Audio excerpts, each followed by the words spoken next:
أعوذ بالله من الشيطان الرجيم. بسم الله الرحمن الرحيم.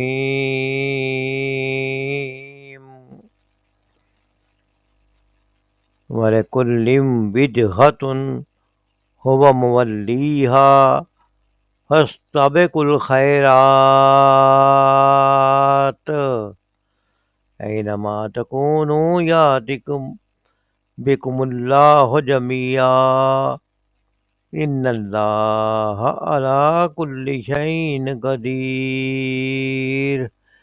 ولکل، اور ہر ایک کے لیے، وجہتن، ایک سمت ہے یا ایک سمت مقرر ہے، ہوا وہ، مولیہا، اس طرف رخ کرتا ہے، اور ہر ایک کے لیے ایک سمت مقرر ہے، وہ اس طرف رخ کرتا ہے. جیسے یہودی اور عیسائی اپنے اپنے قبلے کی طرف منہ کر کے نماز پڑھتے تھے، مسلمانوں کے لیے ایک علیحدہ قبلہ مقرر کر دیا گیا. اسی طرح ہر ایک کا دائرہ عمل بھی جو ہے وہ مختلف ہو سکتا ہے، اور لہذا زندگی کی جو پرائرٹیز ہیں وہ بھی مختلف ہو سکتی ہیں، کہ کوئی بندہ کسی کام کے لیے کام کرتا ہے، کوئی بندہ کسی چیز کے لیے کام کرتا ہے، کوئی بندہ اپنی ایفرٹ دنیا میں کسی کام کے لیے لگاتا ہے.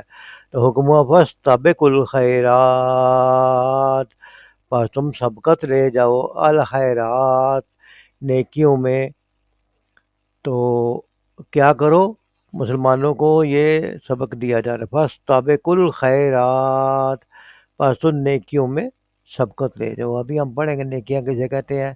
اینما، جہاں کہیں بھی، تکونو، تم ہوگے، یاتی بکم اللہ، یاتی، لے آئے گا، بکم، تم کو، اللہ، اللہ، جہاں کہیں بھی تم ہوگے تمہیں اللہ لے آئے گا، جمیعا، اکٹھا. ان اللہ، بے شک اللہ، علی کل شیء قدیر، ہر چیز پر قدرت رکھنے والا ہے. یعنی اللہ کی قدرت سے کچھ بھی بعید نہیں ہے، کہ جو اللہ چاہے وہ کر سکتا ہے. اگر وہ ہمیں اکٹھا لے کے آنا چاہے تو اکٹھا لے کے بھی آ سکتا ہے. اگر ہم نے ہماری نیکیوں کا حساب رکھنا چاہے تو کس نے نیکیاں کی ہیں، کس نے کیسے زندگی گزاری ہے، کس نے اپنی زندگی کا رخ کس طرف متعین کیا ہے، یہ ساری باتیں اس کے علم میں ہیں. وَلِكُلٍّ وِجْهَةٌ هُوَ مُوَلِّيهَا، اور ہر ایک کے لیے ایک جہت ہے کہ وہ رخ کرتا ہے اس کی طرف. هُوَ مُوَلِّيهَا، وہ رخ کرتا ہے اس کی طرف. اینما تکونوا یاتی بکم اللہ جمیعا، جہاں کہیں بھی تم ہوگے لائے گا تم کو اللہ اکٹھا. ان اللہ علی کل شیء قدیر، بے شک اللہ ہر چیز پر قادر ہے. سورۃ البقرہ کی آیت نمبر 148 کا لفظی ترجمہ پڑھا گیا ہے. مفہوم اس آیت کا یہ ہے، اور ہر فرقے کے لیے ایک سمت مقرر ہے جدھر وہ عبادت کے وقت منہ کیا کرتے ہیں. تو تم نیکیوں میں سبقت حاصل کرو، تم جہاں ہوگے خدا تم سب کو جمع کر لے گا. بے شک اللہ ہر چیز پر قادر ہے. مسلمانوں کے لیے کیا حکم دیا گیا ہے؟ پس نیکیوں کی راہ میں ایک دوسرے سے آگے نکل جانے کی کوشش کرو. نیکی کیا ہے؟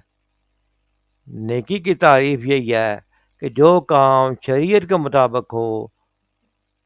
پہلی شرط نیکی کی شریعت کے مطابق، اور دوسری شرط مقصد اس نیکی کرنے کا کیا ہے؟ مقصد اللہ تعالیٰ کو خوش کرنا. اللہ تعالیٰ کو خوش کرنے کے لیے وہ کام جو شریعت کے مطابق ہو نیکی کی تعریف میں آتا ہے. اگر ظاہر میں تو کام شریعت کے مطابق کیا مگر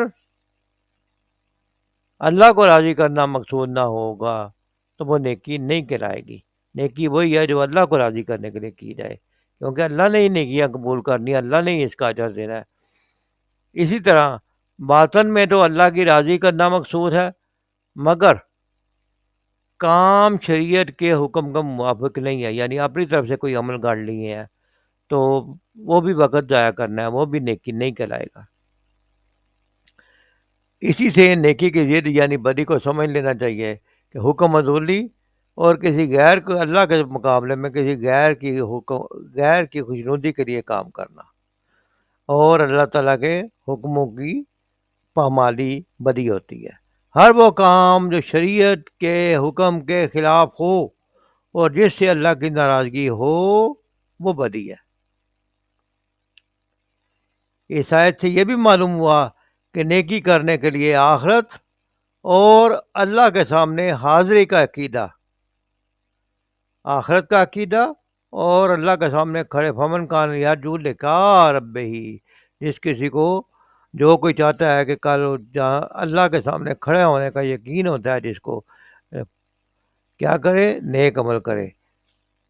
اور جب کسی کو یہ کامل یقین ہوگا کہ اس کو اللہ کے دربار میں حاضر ہونا ہے، وہاں جواب دہی کرنی ہے اور جزا و سزا کا ملنا لازمی ہے، تو پھر اس کو ہر طرح کی نیکی کرنا آسان ہوگا۔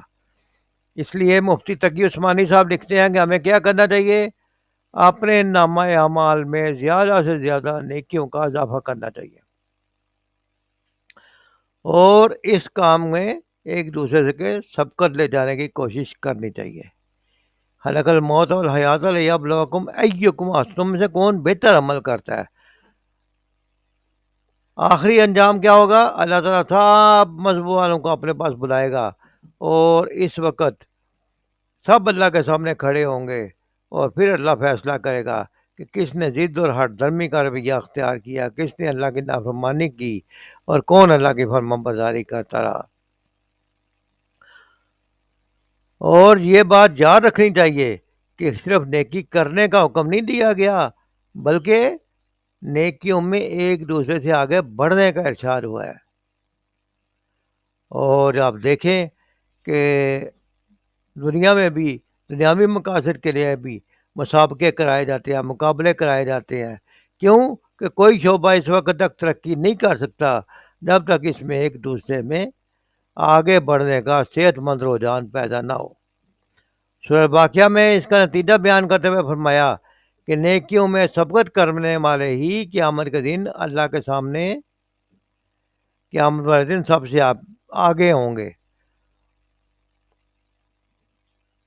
اور جس طرح آج تمہیں اللہ کے گھر کی طرف رخ کرنے کا حکم دیا جا رہا ہے، قیامت کے روز اسی گھر کے مالک کے حضور پیش ہونے کا حکم ہوگا، سب اس کے بارگاہ میں سر جھکائے کھڑے ہوں گے، اور پھر اس وقت عدالت لگے گی، اور اس عدالت میں فیصلہ ہو جائے گا کہ کس نے تحویل قبلہ کا حکم آتے ہی یا دوسرے حکم کو فوری طور پر مانا۔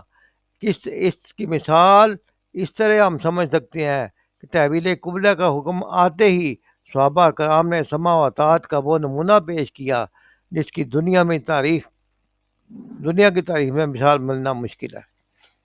حضرت عبداللہ بن عمر رضی اللہ فرماتے ہیں کہ لوگ مسجد قباء میں صبح کی نماز ادا کر رہے تھے کہ ان کے پاس ایک آدمی نے آ کر کہا، نبی صلی اللہ علیہ وسلم پر آج رات قرآن نازل ہوا، اس میں حکم دیا گیا ہے کہ وہ کعبہ کی طرف منہ کرے، لہٰذا تمہیں بھی کعبہ کی طرف رخ پھیر لینا چاہیے۔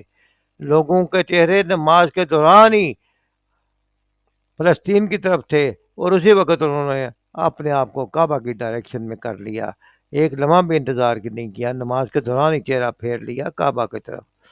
اس آیت سے مسائل یہ نکلتے ہیں، نمبر 1، نیکی کے کاموں میں ایک دوسرے سے آگے بڑھنا چاہیے۔ دوسرا، یہ پتہ لگتا ہے کہ لوگ جہاں کہیں بھی ہوں گے اللہ تعالیٰ انہیں اپنے پاس جمع کر لے گا۔ اور تیسری بات جو پتہ لگتی ہے کہ اللہ تعالیٰ ذرہ ذرہ اور چپے چپے پر قادر ہے، چپے چپے کا علم رکھتا ہے۔